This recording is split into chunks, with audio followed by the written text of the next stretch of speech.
Hey guys, how's it going? My name is Adam. Today I'm gonna show you how to change tint or in-app color on iOS.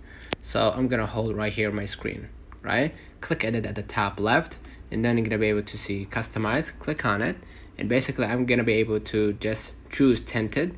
I'm gonna be able to change the color, right, of the app, right? And I can change it to whatever color that I want, right here, or just go red, right, to make it fully red, right? And I can change to whatever color that I want on my iPhone, right, to my apps, and basically just go back to your screen and then apply the settings. So let me know in the comments of this video. Hope to. Don't forget to like and subscribe, turn on the notification bell to receive every video we upload. Thank you for watching.